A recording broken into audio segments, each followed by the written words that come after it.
ಪ್ರಿಯ ವೀಕ್ಷಕರಿಗೆ ಮಹಾಭಾರತದ ಮತ್ತೊಂದು ಕಥಾ ಹಂದರಕ್ಕೆ ಸ್ವಾಗತ ಸುಸ್ವಾಗತ.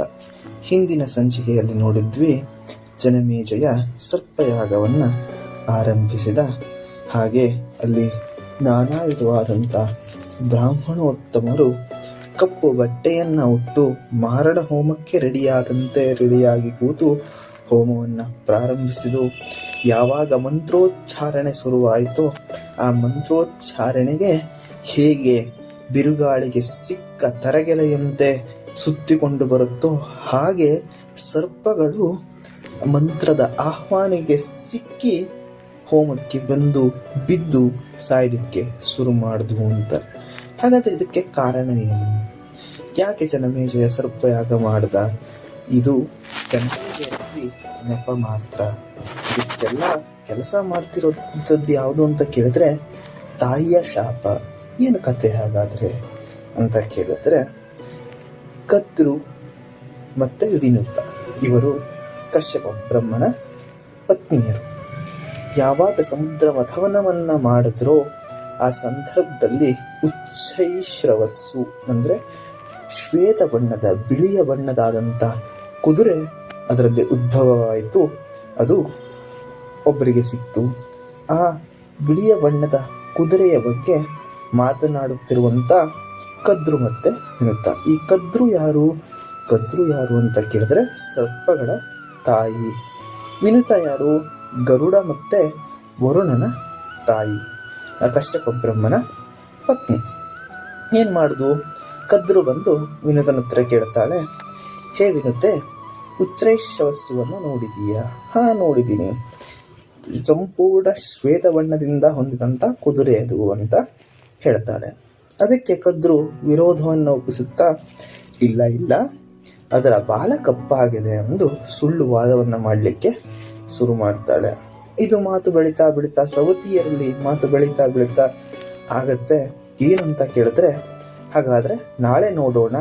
ಒಮ್ಮೆ ಬಾಲ ಕಪ್ಪಿದ್ದರೆ ವಿನುತೆ ನಾನಿನ್ನ ದಾಸಿಯಾಗುವೆ.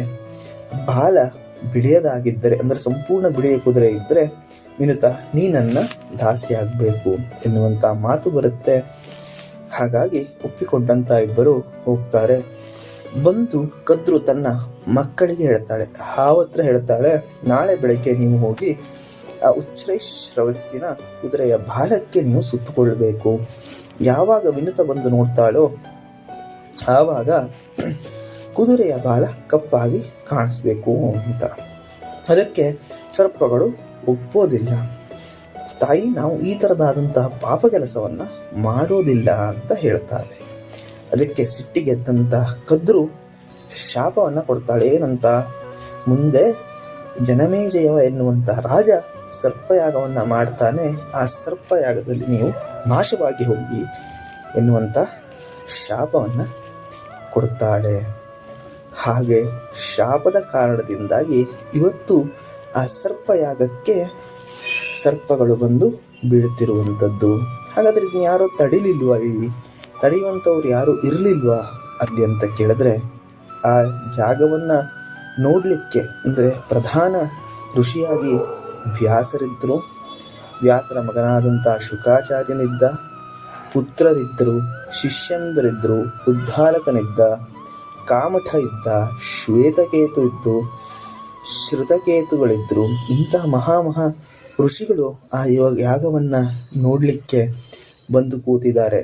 ತಾಯಿಯ ಶಾಪ ಇಲ್ಲಿ ನೆರವೇರಬೇಕು. ಆ ಕಾರಣಕ್ಕಾಗಿ ಅವರು ಯಾರೂ ತಡೀಲಿಲ್ಲ. ಹೀಗೆ ಸರ್ಪಯಾಗ ಮುಂದುವರಿಯುತ್ತಾ ಹೋಗುತ್ತೆ.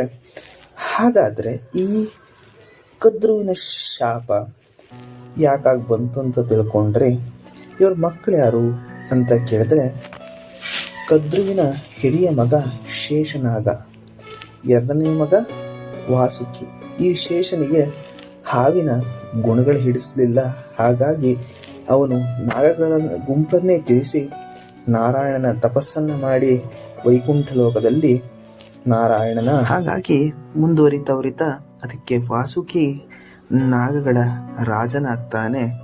ರಾಜನಾದ ಮೇಲೆ ವಾಸುಕಿ ಸಭೆಯನ್ನು ಕರೀತಾನೆ. ಎಲ್ಲಾದರೂ ಜಗತ್ತಿನಲ್ಲಿ ತಾಯಿಯೇ ಶಾಪ ಕೊಡುವುದುಂಟೆ? ಇಂಥ ಶಾಪದಿಂದ ಪಾರಾಗುವುದು ಹೇಗೆ ಅಂತ ವಾಸುಕಿ ನಾಗಗಳನ್ನೆಲ್ಲ ಕರೆದು ಚರ್ಚೆಯನ್ನು ಮಾಡ್ತೇನೆ. ಒಬ್ಬೊಬ್ಬರು ಒಂದೊಂದು ಉಪಾಯವನ್ನು ಕೊಡಲಿಕ್ಕೆ ಶುರು ಮಾಡ್ತಾಳೆ. ಒಂದು ನಾಗ ಹೇಳುತ್ತೆ, ನಾವು ಆಗಿದ್ದಾಯಿತು, ಈ ಮುಂದಕ್ಕೆ ಈ ಸರ್ಪಯಾಗವನ್ನು ಮಾಡಬೇಡ ಅಂತ ಜನಮೇಜಯನಲ್ಲಿ ವಿನಂತಿಸಿಕೊಳ್ಳೋಣ ಅಂತ. ಮತ್ತೊಂದು ನಾಗ ಹೇಳುತ್ತೆ, ಯಾವ ಬ್ರಾಹ್ಮಣರು ಆ ಯಾಗವನ್ನು ಮಾಡಿಸ್ಲಿಕ್ಕೆ ಹೋಗ್ತಾರೋ ಅವರನ್ನು ಕಚ್ಚಿ ಕೊಂದು ಬಿಡೋಣ ಅಂತ. ಆದರೆ ಹಲವಾರು ಉಪಾಯಗಳನ್ನು ಕೇಳಿದ್ರೂ ಸಹ ವಾಸುಕಿಗೆ ಯಾವುದೂ ಇಷ್ಟ ಆಗೋದಿಲ್ಲ.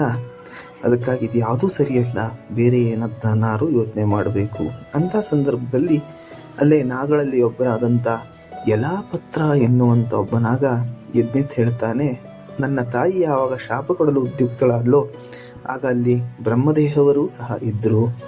ಅವರು ತಮ್ಮ ದೇವತೆಗಳೊಂದಿಗೆ ಮಾತಾಡುತ್ತಿದ್ದನ್ನು ನಾನು ಕೇಳಿಸ್ಕೊಂಡೆ. ಅವರು ಏನು ಹೇಳಿದ್ರು, ಏನು ಮಾತುಕತೆ ನಡೀತು ಎನ್ನುವಂಥದ್ದನ್ನು ಮುಂದಿನ ಸಂಚಿಕೆಯಲ್ಲಿ ನಾವು ನೋಡೋಣ ಅಂತ ಹೇಳ್ತಾ ಈ ಸಂಚಿಕೆಯನ್ನು ಇಲ್ಲಿಗೆ ಮುಕ್ತಾಯಗೊಳಿಸ್ತಿದ್ದೇನೆ. ದಯವಿಟ್ಟು ಹೊಸದಾದಂಥ ಯೂಟ್ಯೂಬ್ ವಾಹಿನಿಗೆ ನಿಮ್ಮ ಬೆಂಬಲವಿರಲಿ. ಸಬ್ಸ್ಕ್ರೈಬ್ ಮಾಡಿಕೊಳ್ಳಿ, ಬೆಲ್ ಐಕನ್ ಕ್ಲಿಕ್ ಮಾಡಿಕೊಳ್ಳಿ, ಶೇರ್ ಮಾಡಿ ಮತ್ತು ಸಪೋರ್ಟ್ ಮಾಡಿ ಅಂತ ಹೇಳ್ತಾ ಈ